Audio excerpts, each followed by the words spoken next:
Esther's hands shook slightly as she wrapped her woolen shawl around her shoulders. The fabric, though worn and fraying at the edges, carried with it years of memories, comfort, and warmth. Warmth she had longed to feel from her son, Michael, for many years now. Standing in front of her old wooden dresser, she caught a glimpse of herself in the mirror. The lines on her face told stories of joy, sorrow, sacrifice, and above all, time. Time that had passed too quickly, leaving behind more distance between her and her only son than she had ever imagined. Today, she was going to visit him. Today would be different, she told herself, allowing the small spark of hope to warm her chest. She hadn't seen Michael in years. Phone calls had grown shorter, messages more rare, and even the letters he used to send had stopped.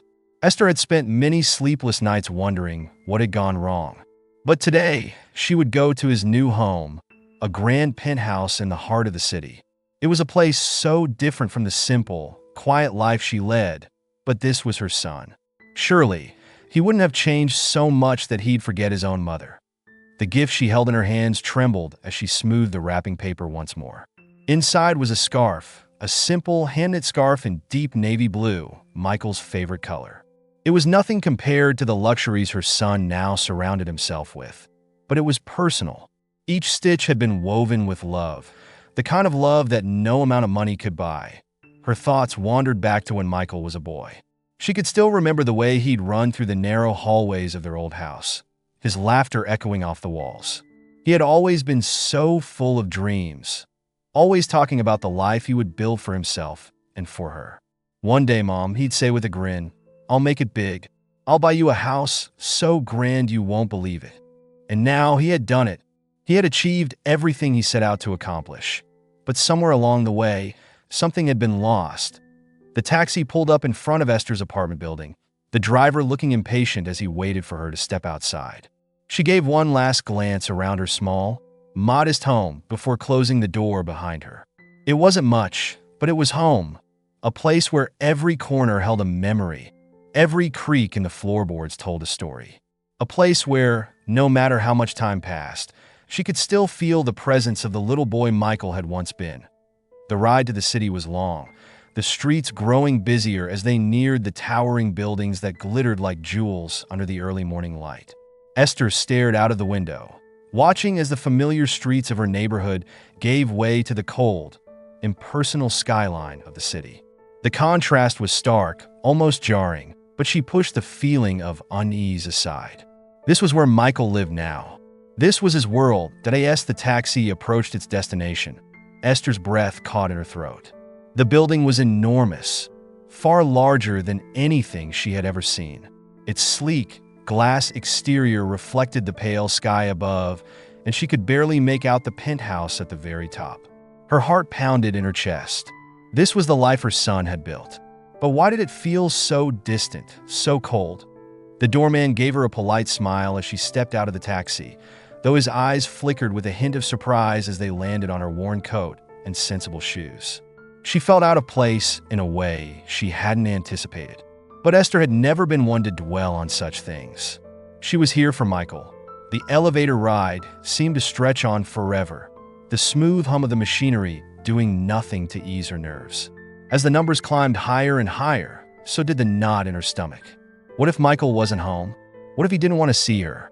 She hadn't called ahead, partly because she wanted it to be a surprise, but mostly because she feared he might make an excuse to turn her away. When the elevator doors slid open with a soft ding, Esther found herself in a long, pristine hallway. The walls were adorned with abstract art that she didn't understand, and the carpet beneath her feet was so plush it felt like walking on air. At the end of the hallway was a single, large door, the door to Michael's penthouse. For a moment, she hesitated, her hand frozen in midair before she could knock. Memories flooded her mind. The image of Michael as a young boy, clutching her hand as they walked through the park, his eyes bright with wonder. How had they drifted so far apart? Was this the same boy she had raised? Or had success changed him beyond recognition? With a deep breath, she knocked on the door, the sound echoing down the hallway like a drumbeat. The silence that followed was almost unbearable. For a long moment, there was no sound, no movement. Esther's heart pounded in her chest, her mind racing with possibilities. Was he even here? Would he even care that she had come? Just as she was about to knock again, she heard the faintest sound, footsteps, slow and deliberate, approaching from the other side of the door. The door creaked open, Esther's breath caught in her throat. It wasn't Michael standing there. The man before her was tall, impeccably dressed in a tailored suit, his dark hair slicked back in a style that screamed wealth and power. He looked at her with a mixture of surprise and something else, something she couldn't quite place. His eyes, cold and calculating, scanned her from head to toe, and for a moment, Esther felt like she was being appraised. "Can I help you?" the man asked, his voice smooth but distant. "I'm here to see Michael," Esther said, her voice trembling slightly. "I'm his mother." The man's eyes flickered with something. Recognition, perhaps, but it was gone as quickly as it had appeared. He stepped aside, opening the door wider. "Please come in." Esther hesitated for a moment before stepping inside. The penthouse was nothing short of breathtaking. The ceiling soared high above her, and the entire wall opposite the door was made of glass, offering a panoramic view of the city below. The furniture was sleek and modern, the kind of pieces that were more for show than for comfort. Everything was perfect, too perfect. But there was something wrong. Esther could feel it. The air was thick with an unsettling tension, a quiet unease that made the hairs on the back of her neck stand on end. "Is Michael here?" she asked, her voice barely more than a whisper. The man hesitated for a fraction of a second before offering a polite smile. "He's out at the moment," he said, gesturing toward the living room. "But he'll be back soon. You're welcome to wait for him." There it was again, something off in the way he spoke, in the way he looked at her. It wasn't hostility, but it wasn't warmth either. It was something colder, more calculated. Esther nodded, though her unease only grew. She clutched the gift tighter in her hands as she followed the man into the living room. The space was immaculate, with floor-to-ceiling windows that bathed the room in natural light. But despite its beauty, the room felt sterile, like no one had truly lived in it. "Can I get you something to drink?" the man asked, his tone polite but distant. "No, thank you," Esther replied, her voice quiet. The man nodded and left the room, leaving Esther alone with her thoughts. She sat down on one of the sleek, modern couches, though she found no comfort in its rigid design. Her eyes drifted to the window, where the city sprawled out before her, a maze of concrete and glass. Somewhere out there, Michael was living his life, his new life, far removed from the world they had once shared. That as the minutes ticked by, Esther's unease deepened. Where was Michael? Why hadn't he told her he would be out? She hadn't seen him in years. Surely, he would have made time for her. Her gaze wandered around the room, taking in the expensive art, the designer furniture, the sleek technology. Everything was perfect, meticulously curated to project an image of success and wealth. But there were no personal touches, no family photos, no signs of warmth or life. It was then that she noticed the door at the far end of the room. It was slightly ajar, just enough for her to catch a glimpse of something beyond, a shadow, a flicker of movement. Her heart raced as she stood up, her curiosity getting the better of her. She moved toward the door, her footsteps silent on the plush carpet. As she approached, she hesitated, her hand hovering over the doorknob. What was behind this door? Why had the man left it open? With a deep breath, Esther pushed the door open wider. The room beyond was dark, illuminated only by the faint glow of a single lamp. The walls were lined with shelves, but instead of books, they held something else. Rows and rows of framed photographs. Esther's breath caught in her throat as she stepped closer, her eyes scanning the pictures. They were all of Michael, but not the Michael she remembered. These photos were of a man she barely recognized, a man with cold, hard eyes, his expression devoid of warmth or joy. And then, her heart nearly stopped. In the corner of the room, sitting on a small table, was a photograph of her. This scene sets up a deep, emotional journey with mounting tension, mystery, and a chilling final moment that leaves the audience on edge, eager to know more about what's really happening in Michael's life and the strange events surrounding Esther's visit. The storytelling structure gradually builds intrigue. ensuring the viewers are hooked within the first few minutes. That here's a creative and engaging storytelling text based on point two, designed to hold the audience's attention throughout. The story dives deep into emotional complexity, mystery, and a captivating reveal, ensuring viewers remain hooked. The room was filled with the smell of lilies, delicate and sweet, yet strangely overpowering.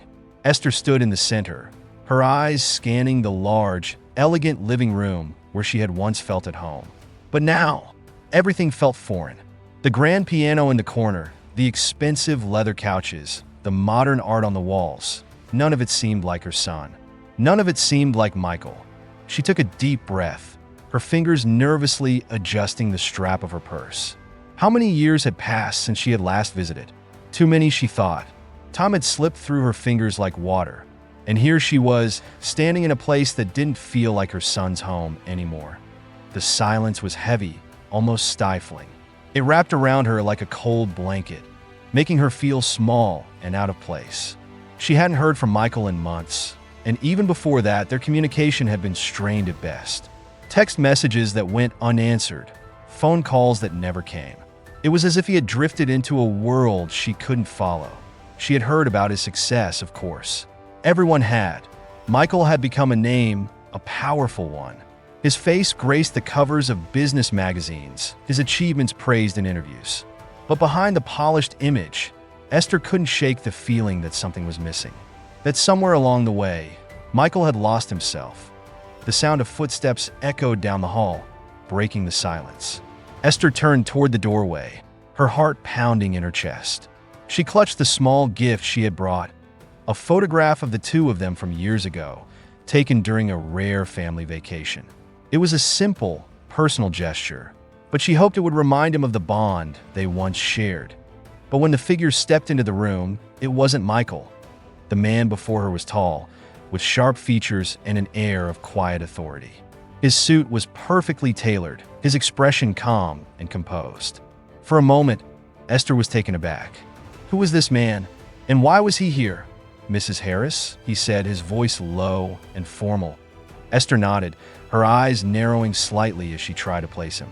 He seemed familiar, though she couldn't quite remember where she had seen him before. I'm Robert, he said, offering her a polite smile. Michael's assistant. He's asked me to greet you. Assistant?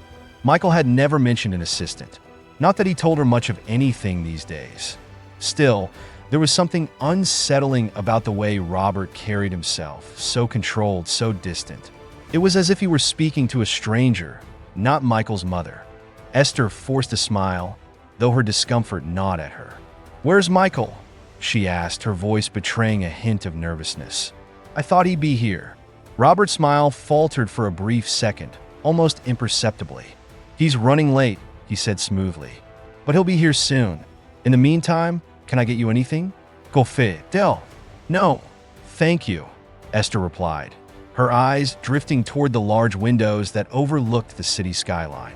The view was breathtaking, but she couldn't enjoy it. There was something wrong here, something she couldn't quite put her finger on.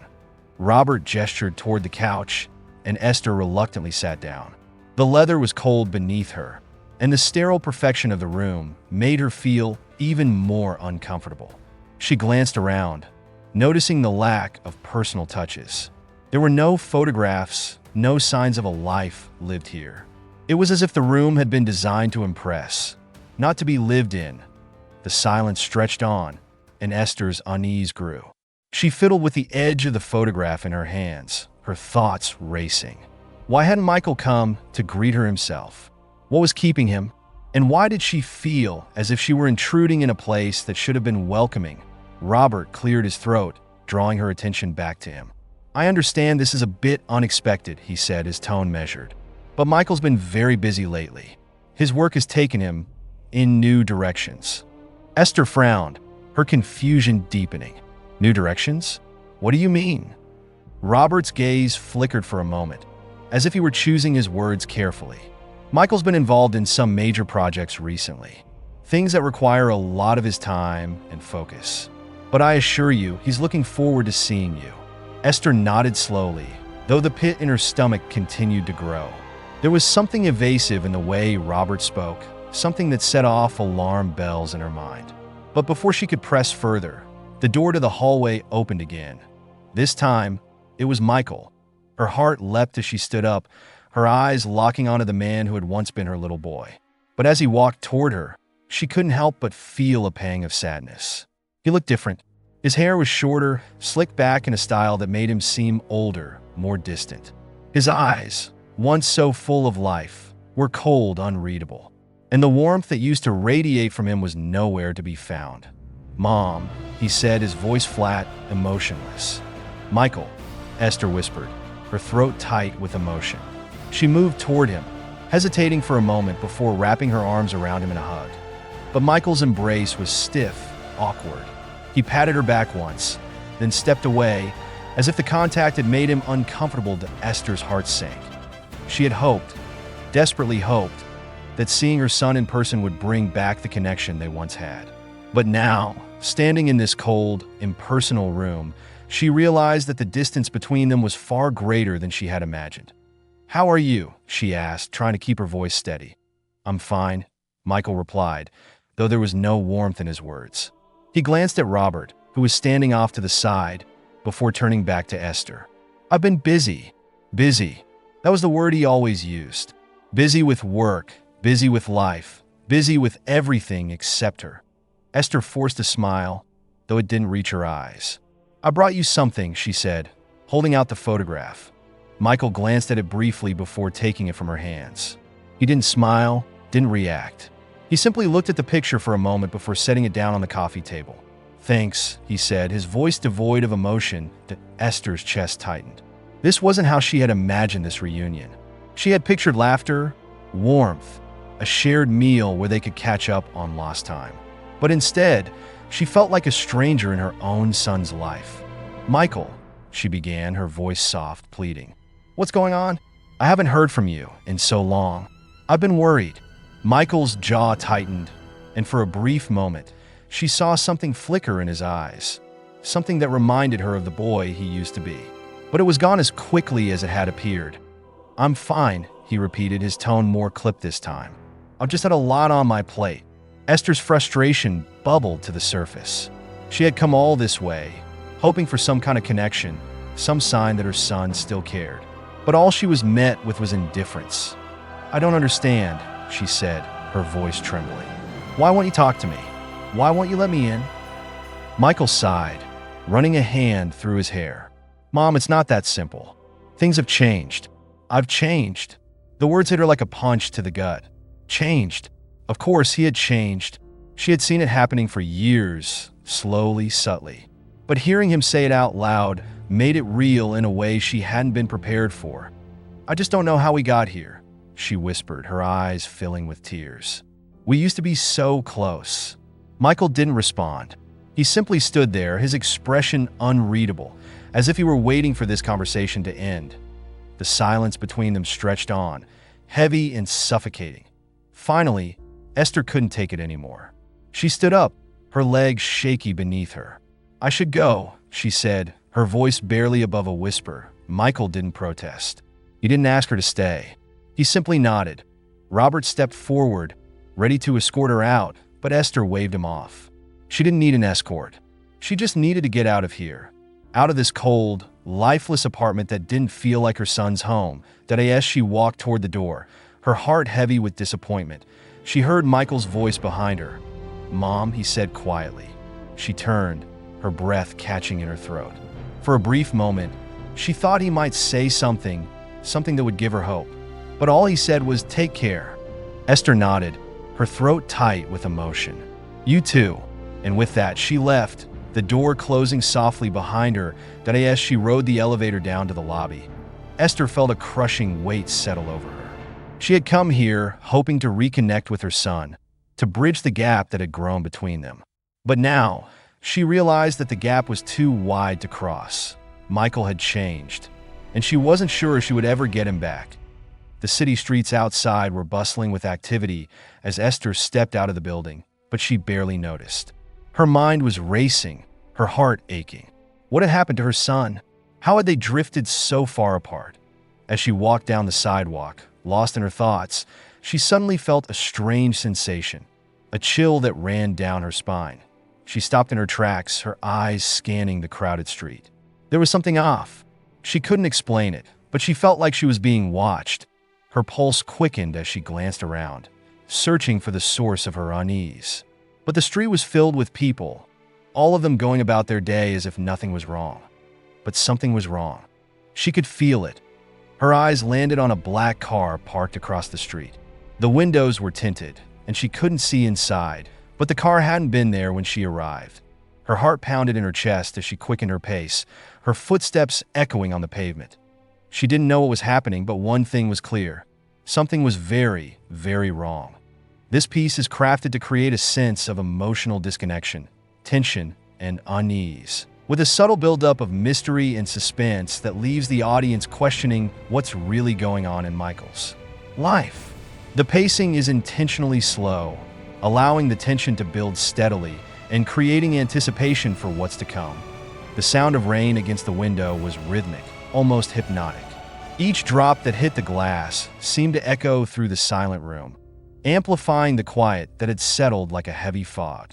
Michael sat at his desk, fingers absent-mindedly tapping against the polished wood surface as his mind wandered.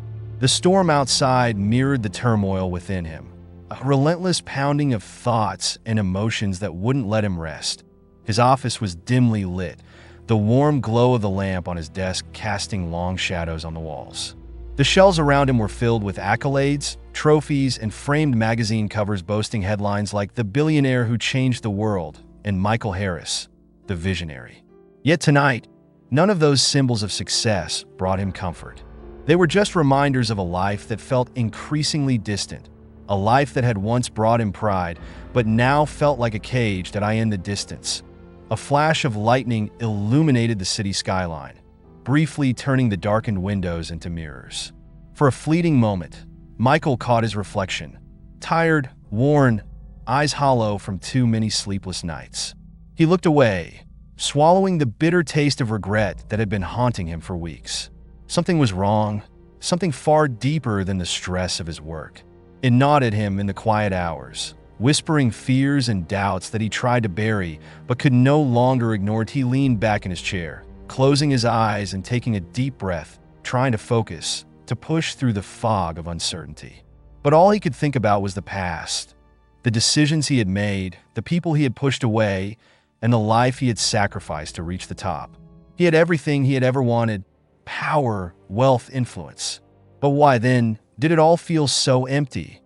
The knock at the door startled him. He hadn't been expecting anyone, especially not at this late hour. For a brief second, he considered ignoring it, letting whoever it was assume he wasn't available. But something made him get up. He wasn't sure if it was curiosity, boredom, or the hope that a distraction would pull him out of the spiral of his thoughts. That as he walked toward the door, he hesitated, his hand hovering over the doorknob. A strange sense of foreboding washed over him, an inexplicable feeling that something was about to change. He shook it off and opened the door. Standing in the hallway was a man he didn't recognize, tall and well-dressed, with an air of calm authority that immediately set Michael on edge. There was something unsettling about him, though Michael couldn't quite put his finger on what it was. Maybe it was the way the man's eyes seemed to assess him, cold and calculating, as if he were sizing him up. "Mr. Harris," the man said, his voice smooth and measured. "I apologize for the late hour, but I believe you'll want to hear what I have to say." Michael frowned, crossing his arms over his chest. "Who are you?" he asked, his tone cautious. "My name is irrelevant," the man replied, stepping forward slightly, his eyes never leaving Michael's. "What matters is that I have information that concerns you, a matter of significant importance." Michael's heart skipped a beat, though he didn't show it. He had learned long ago how to mask his emotions, how to remain calm under pressure. It was a skill that had served him well in business, but right now, it felt more like a defense mechanism, shielding him from the growing sense of unease that was gnawing at him. "I'm not interested in whatever you're selling," Michael said, his voice cool, his instincts telling him to close the door and walk away. But the man's next words stopped him cold. "It's about your past," the man said, his voice dropping to a near whisper. "And the secrets you thought were buried." Michael froze, his mind racing. He had been careful, meticulously careful, to keep certain parts of his life hidden. The parts that no one could know about. The parts that could ruin everything he had built. And yet, here this stranger stood, implying he knew things that Michael had spent years making sure no one ever found out. For a moment, Michael considered denying it, pretending that he had no idea what the man was talking about. But something in the man's eyes told him that it would be futile. Whoever he wasn't bluffing. "What do you want?" Michael asked, his voice low, his eyes narrowing as he stepped back to let the man into his office. The man stepped inside, his movements deliberate, calculated. He took a seat without waiting for an invitation, crossing his legs and leaning back slightly, as if he were in complete control of the situation. "What I want," the man said slowly, "is not nearly as important as what you need to do." Michael's stomach tightened. He didn't like the way this conversation was going. It felt like a game, and he hated games, especially when he wasn't the one in control. "You're wasting my time," Michael said, his voice hardening. "If you have something to say, say it." The man smiled, a slow, almost predatory smile that sent a chill down Michael's spine. "Very well," the man said. "I'll get to the point. You've built an empire, Mr. Harris. A global powerhouse that stretches across industries. You've made enemies, certainly, but none of them have been able to touch you." Michael remained silent, his jaw clenched. "But there's one thing," the man continued, his eyes gleaming with a cold intensity. "One thing that could bring it all crashing down. And that's the truth about your brother." The words hit Michael like a punch to the gut. His brother. The one person he had never spoken about, never acknowledged in public, never let anyone in his professional life know existed. His brother, who had vanished from his life so many years ago, swallowed by a darkness that Michael had tried to forget. But no matter how hard he had tried to bury that part of his past, it had always lingered in the shadows, haunting him that Michael's hands tightened into fists, his mind racing as he tried to figure out how this man knew about his brother. There had been no records, no trace. Michael had made sure of it. But now this stranger was sitting in his office, holding the one secret that could destroy everything. "What do you know?" Michael demanded, his voice low and dangerous. The man's smile widened, as if he enjoyed watching Michael squirm. "More than you'd like me to," he said. "But I'm not here to ruin you, Mr. Harris. Quite the opposite, in fact. I'm here to offer you a way out." Michael's eyes narrowed, suspicion lacing every word he spoke. "A way out of what?" The man leaned forward, his gaze locking onto Michael's. "Out of the mess you've created. Out of the lie you've been living." Michael's heart pounded in his chest. He could feel the walls closing in, the weight of his past threatening to crush him. But he couldn't show weakness. Not now. Not ever. "What do you want from me?" Michael asked, his voice steady despite the storm raging inside him. The man leaned back again, his expression calm, almost amused. "It's simple," he said. "You have power, influence, and I need someone like you to help me with a delicate situation." Michael raised an eyebrow. "And if I refuse?" The man's smile faded, his eyes turning cold. "I don't think you'll refuse, Mr. Harris. Because if you do, everything you've worked for, everything you've built, will come crumbling down. And your brother's story will be front-page news." The threat hung in the air like a sword poised to drop. Michael could feel the weight of it pressing down on him, suffocating him. He had no choice. He had to play along, at least for now. "What's the situation?" Michael asked, his voice tight. The man smiled again, satisfied. "There's a group," he said slowly, as if savoring each word. "A group that operates in the shadows, pulling strings behind the scenes. They have their hands in everything: politics, business, the military. And they've recently encountered a problem that you can help solve." Michael's mind raced. A shadowy group? It sounded like something out of a conspiracy theory. But the man sitting before him didn't seem like the type to believe in fantasies. No, there was something very real about this, something dangerous. "And what exactly do you expect me to do?" Michael asked. The man's smile widened. "I expect you to use your influence. Your resources. There are certain individuals who need to be dealt with. Quietly. Discreetly. And you're in a unique position to make that happen." Michael's stomach churned. This wasn't business. This was something far darker, far more sinister than anything he had ever been involved in. But he couldn't say no, not if it meant exposing the secret he had fought so hard to keep hidden. "I need time to think," Michael said, his voice calm, though his mind was anything but. The man nodded, standing up and adjusting his jacket. "Of course," he said smoothly. "But don't take too long, Mr. Harris. Time is not on your side." With that, the man walked to the door, pausing for a moment before turning back to Michael. "One more thing," he said, his tone casual. "If you decide to involve anyone else in this, if you try to outsmart us, you'll regret it. I can promise you that." And then he was gone, leaving Michael standing in the middle of his office, the weight of the world suddenly pressing down on his shoulders. The rain outside had intensified, the sound of the storm matching the chaos in Michael's mind. He sank back into his chair, his thoughts racing, his heart pounding. His brother, the group, the threat hanging over him. Michael had spent his entire life building an empire, controlling every aspect of his existence. But now, for the first time, he felt powerless, and he didn't know how to get out of it. The room was drenched in silence, save for the faint hum of the air conditioning. Michael sat at his desk, staring at the wall, his mind a whirlwind of thoughts. The world outside continued its relentless pace, oblivious to the internal storm brewing within him. He had spent the last decade of his life building a fortress of success around himself. A fortress made of steel and glass, yet somehow it felt like a prison. The morning sun filtered through the blinds, casting sharp lines of light across the polished wood of his desk. Yet, no amount of brightness could penetrate the darkness that had settled in his heart. His phone buzzed, startling him from his reverie. He glanced at the screen, but it was just another email from his assistant. The usual requests for meetings, reminders of deadlines. Each message felt like a chain tightening around him, pulling him deeper into a life that had become suffocating, that he had everything one could dream of: wealth, power, influence. But with each passing day, the void inside him grew larger, more insatiable. He had achieved what many would consider the pinnacle of success, yet he felt utterly lost.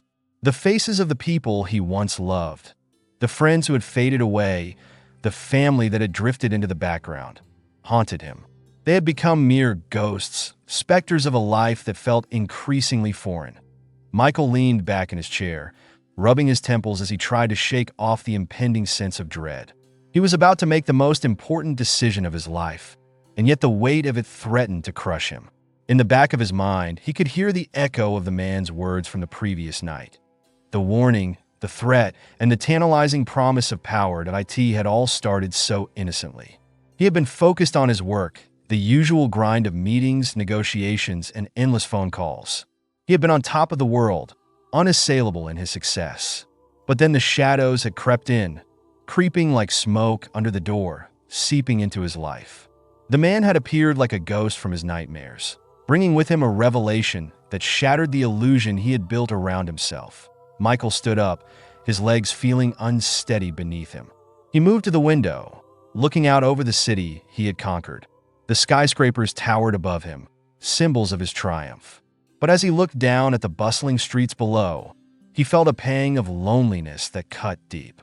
Everyone seemed so absorbed in their lives, their own struggles and successes, while he stood apart, isolated in his own success. A king without a kingdom. The door to his office creaked open, and his assistant, Robert, stepped in, breaking the spell that had held him captive. "Mr. Harris," Robert said, his tone professional, yet tinged with concern. "You have a meeting with the board in 15 minutes. They're eager to discuss the upcoming project." Michael nodded absently, turning away from the window. He had always prided himself on his ability to compartmentalize his emotions, to separate the personal from the professional. But lately, it felt like the two worlds were colliding, creating chaos that threatened to consume him. "Thank you, Robert," he replied, forcing a smile. "I'll be right there." As Robert left the room, Michael took a moment to collect himself.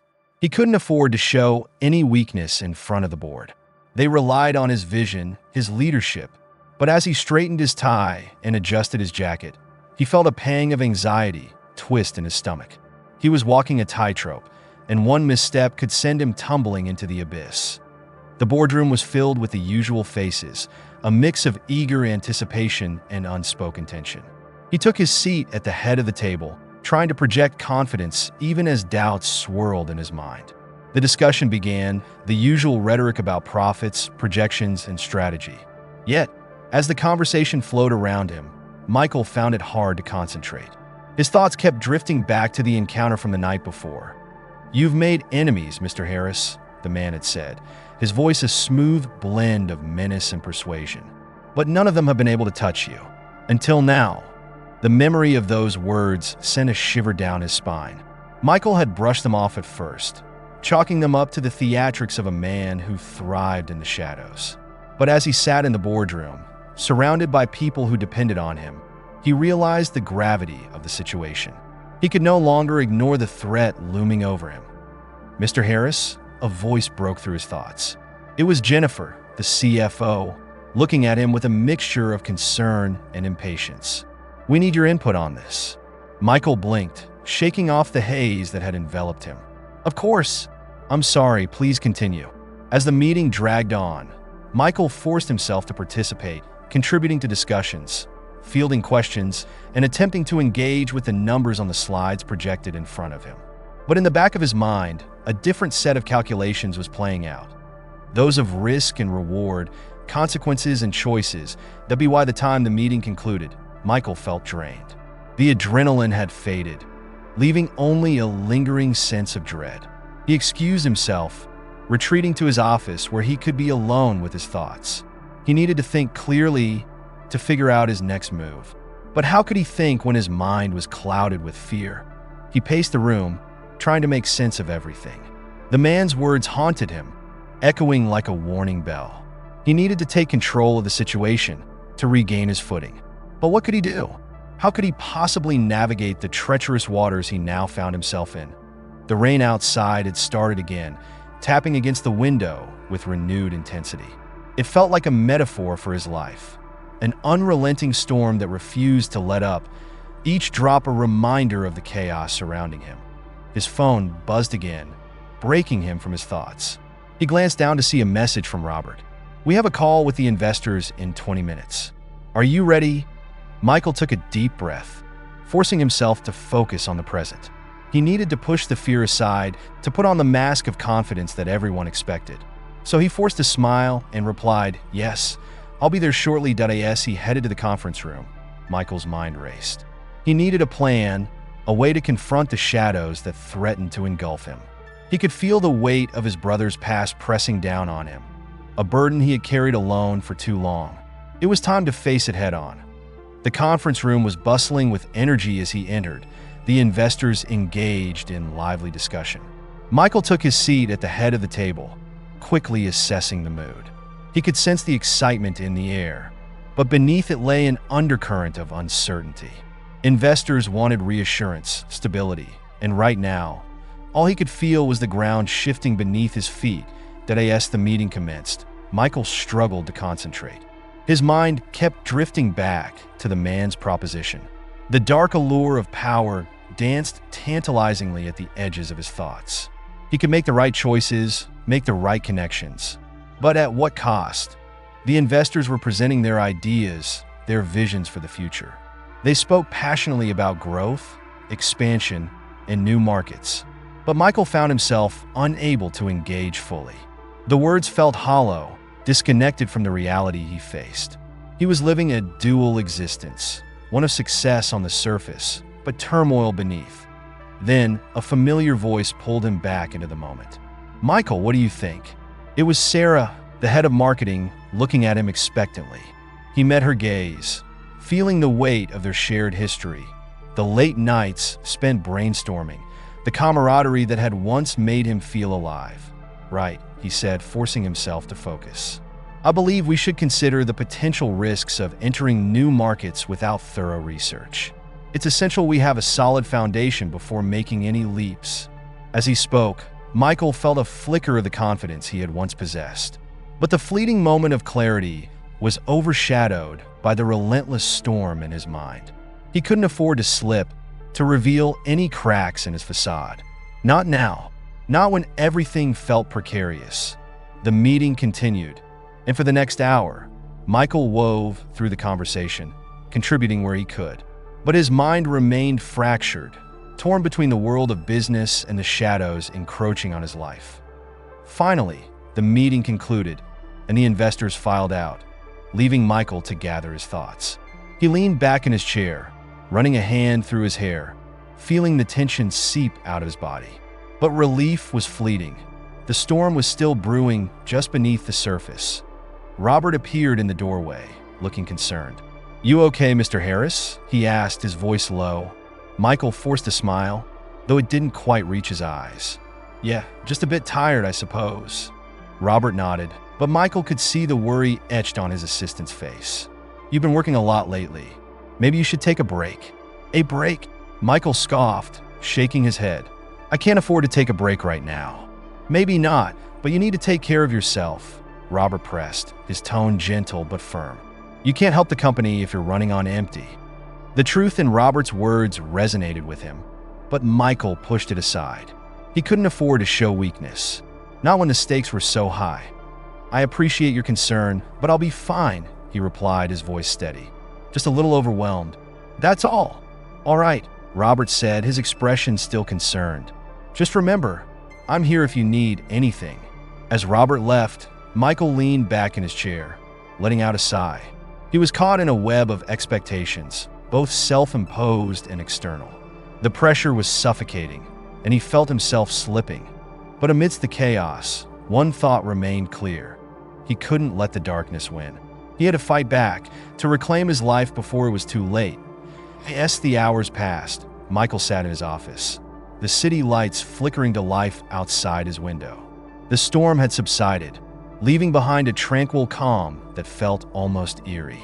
But within him, the turmoil raged on that he glanced at the clock. It was time to confront the shadows that had been lurking just out of reach. Time to face the consequences of the decisions he had made. He took a deep breath, steeling himself for what lay ahead. Michael reached for his phone, dialing the number that had been etched into his mind since the man had left his office. It rang once, twice, and then a voice answered on the other end. "Hello?" Michael took a moment to compose himself. "It's Michael Harris. I'm ready to talk." There was a pause, and then the voice responded, smooth and confident. "I knew you would be. Meet me at the usual place. We have a lot to discuss." As he hung up the phone, Michael felt a mix of dread and determination wash over him. He was stepping into the unknown, walking a path he had tried to avoid for too long. But he knew he had to confront his past if he ever wanted to reclaim his future. The storm outside may have passed, but the real tempest was just beginning. Michael arrived at the designated location, a dimly lit bar tucked away in a quiet corner of the city. It was a place that thrived on secrecy, where whispers mingled with shadows. As he pushed through the door, the familiar scent of whiskey and stale beer enveloped him.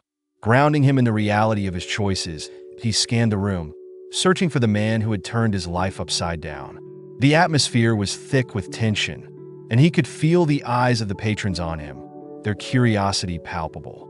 He walked to the bar, ordering a drink to steady his nerves. As he took a sip, he felt a presence beside him. He turned to find the man from the previous night, his expression unreadable. "You came," he said, a hint of amusement in his voice.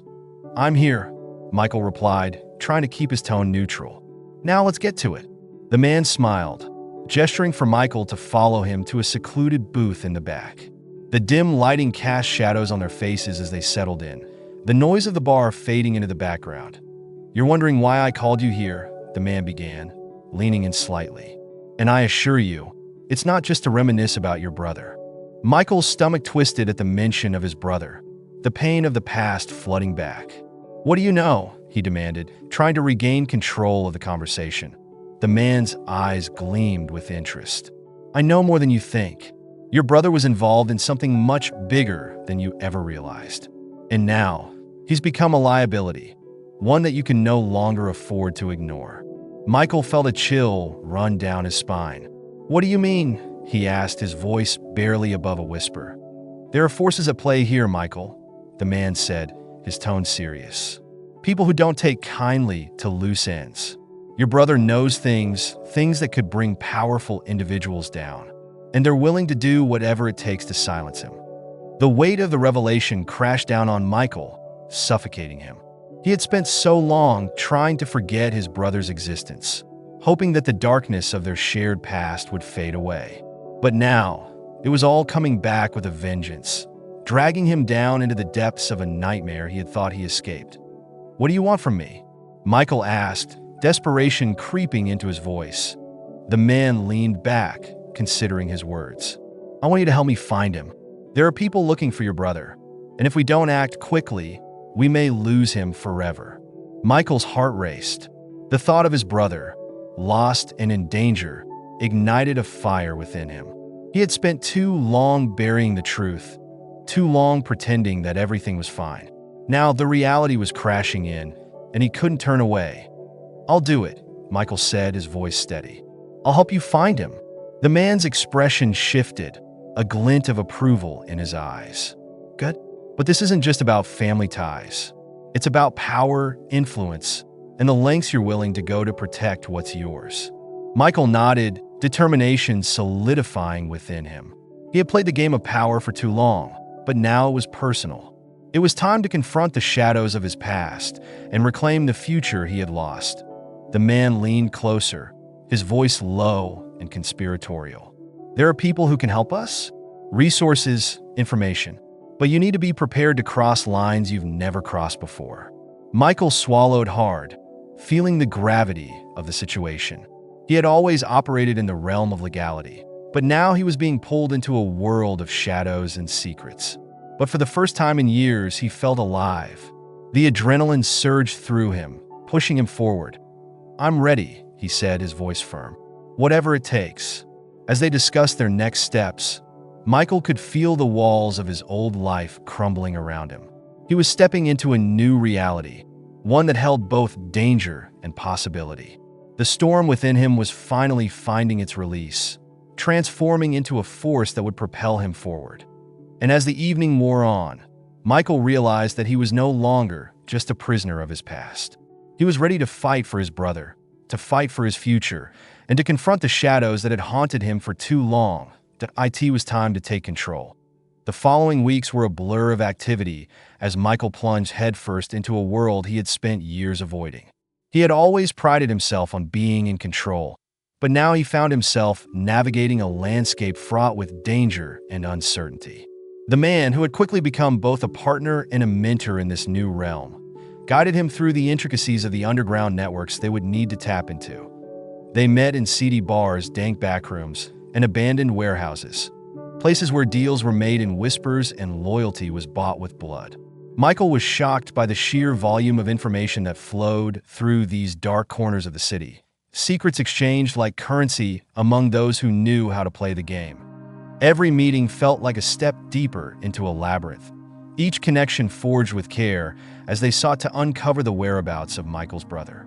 They pieced together clues, interviewing those who had crossed paths with him in the years since he had disappeared. But the more they learned, the more the shadows closed in.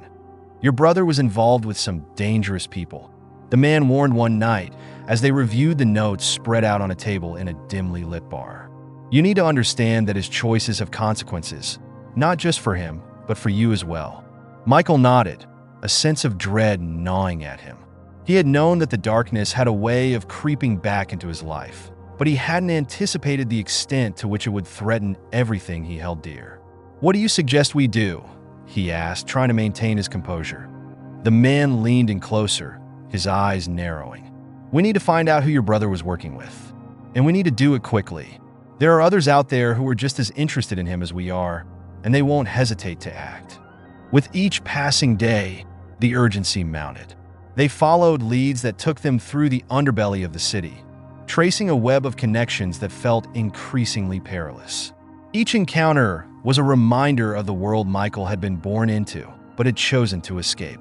He was back in the game, but the stakes were personal now that Michael's heart raced as he navigated this treacherous terrain. He felt like he was living two lives, one in the glare of the corporate world, and the other in the shadows of danger. He had become a man of contradictions, battling the ghosts of his past while trying to secure his future. Each step forward felt like a dance with fate, and he couldn't shake the feeling that the darkness was closing in. One night, they received a tip about a location where Michael's brother had been seen recently. A derelict building on the outskirts of town, rumored to be a safe house for those on the run. The moment he heard the address, a fire ignited within him. He had to find his brother, had to confront the demons that had haunted him for so long. The air was thick with tension as they arrived at the abandoned structure. The moon hung low in the sky, casting eerie shadows on the crumbling walls. Michael felt a mix of anticipation and dread as they stepped inside, the darkness swallowing them whole. Each creak of the floorboards echoed like a heartbeat, reminding him of the risks they were taking. "Stay alert," the man whispered, scanning the area for any signs of danger. "We don't know who might be watching." They moved cautiously through the building. Every footstep weighted with the potential for discovery. Michael's heart raced, adrenaline pumping through his veins. He was ready to confront whatever lay ahead, driven by the need to protect his brother and reclaim the life he had fought so hard to build. But as they reached the final room, the atmosphere shifted. A low voice echoed from within, a familiar tone that sent chills down Michael's spine. "You shouldn't have come here." He recognized it immediately, his brother. The words hung in the air like a specter, haunting and real. Michael stepped forward, ready to face him, but the man beside him held up a hand, signaling for caution. "Let's take this slow," the man advised, his voice steady. "We need to understand the situation before making our presence known." Michael nodded, anxiety coursing through him. He couldn't just charge in, not when they had come so far. They had to tread carefully, to unravel the truth before it consumed them both. As they lingered in the shadows, listening intently, Michael's heart pounded in his chest. He could hear snippets of conversation, fragments of a life that had spiraled into chaos. His brother was entangled in something much larger than he had ever imagined, a world of danger and deception that threatened to pull them both under. "It's not safe here," his brother said, urgency in his voice. "You need to leave. They're coming for me." Michael felt a surge of protectiveness. "I won't leave you," he thought, gripping the edge of the doorway as if it were a lifeline. He had fought too hard to get to this moment, to let fear dictate his actions. But before he could act, footsteps echoed in the corridor outside. The tension in the air escalated and Michael's instincts kicked in. "We have to move," he whispered urgently to the man beside him. They slipped back into the shadows, retreating further into the building as they heard voices drawing closer. Michael's heart raced, fear clawing at him. This was not how he had envisioned their reunion. He had imagined a moment of clarity, of resolution. But now, it felt like everything was unraveling. "Where is he?" a voice demanded, sharp and menacing. Michael strained to hear, every nerve ending alive with anticipation. He could feel the darkness pressing in around him, the danger palpable. "He's not here," his brother replied, his voice defiant. "You won't find him."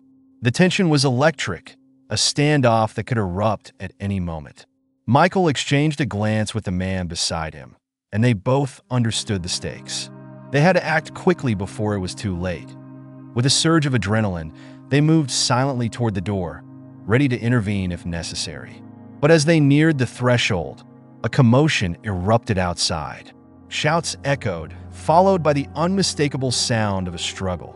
"Get down," the man hissed, pulling Michael back just as the door swung open. Chaos erupted as figures burst into the room, their intentions clear. Michael's heart raced as he realized they were outnumbered. He could see the flash of weapons, the tension thickening the air. They had walked into a trap, and now they had to fight for their lives. In that moment, Michael's resolve hardened. He couldn't let fear dictate his actions any longer. He had come too far, sacrificed too much. He had to protect his brother. To face the shadows head on. As the confrontation unfolded, Michael felt the adrenaline coursing through him. The chaos was disorienting, but he was fueled by a primal instinct to survive. He moved with purpose, dodging blows and making his way toward the center of the room, toward his brother. "Michael," his brother shouted, panic etched on his face. "You shouldn't have come. I'm not leaving you." Michael yelled back, determination fueling his every move.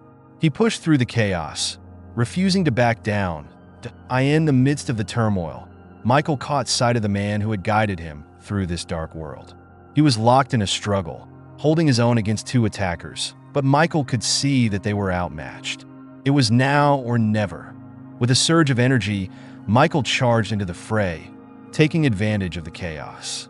He fought with everything he had, the shadows of his past fueling his every blow.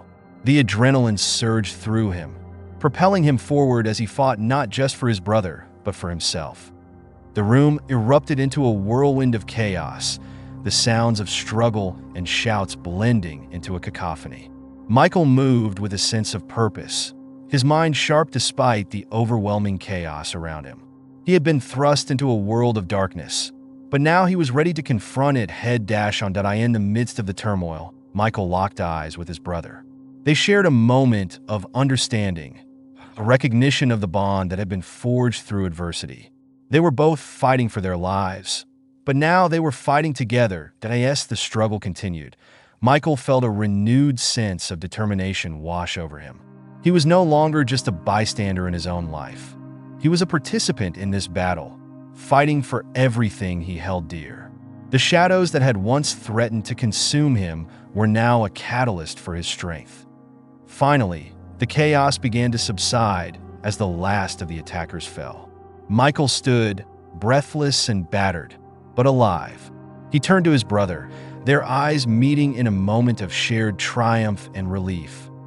"Let's get out of here," he urged, his voice steady. There was no time to waste. They had to escape the remnants of the darkness that had threatened to engulf them both. Together, they moved quickly through the building, navigating the twisted corridors that had once felt suffocating. The air was thick with tension, but Michael could feel a sense of liberation coursing through him. He had faced the shadows, and he had come out stronger. As they stepped into the cool night air, the reality of what they had just experienced began to sink in. The city lights glowed in the distance, a reminder of the world they had fought to reclaim. They were free, at least for now, but Michael knew that the battle was far from over. "Thank you for coming for me," his brother said, the vulnerability in his voice striking a chord within Michael. "We're family," Michael replied, determination etched in his features. "And I won't let anything happen to you again." Together, they stood in the shadows, the bond of brotherhood stronger than ever. The storm may have passed, but the fight was just beginning. Michael had crossed into the depths of darkness, and he was ready to emerge victorious. They had faced the shadows together, and now they were prepared to reclaim their lives from the chaos that threatened to consume them. The road ahead would be fraught with challenges, but they were no longer alone. They were warriors bound by blood, ready to confront whatever lay ahead. As they walked into the night, Michael felt a sense of clarity for the first time in years. He had stepped into the darkness, faced his fears, and emerged stronger. The shadows would always linger, but now they were a part of him, a reminder of the journey he had taken and the battles still to come. And as they moved forward into the unknown, Michael knew that he was ready to confront whatever awaited him, fueled by the bond of family and the strength of his own resolve. Together, they would rise from the ashes, stronger and more determined than ever.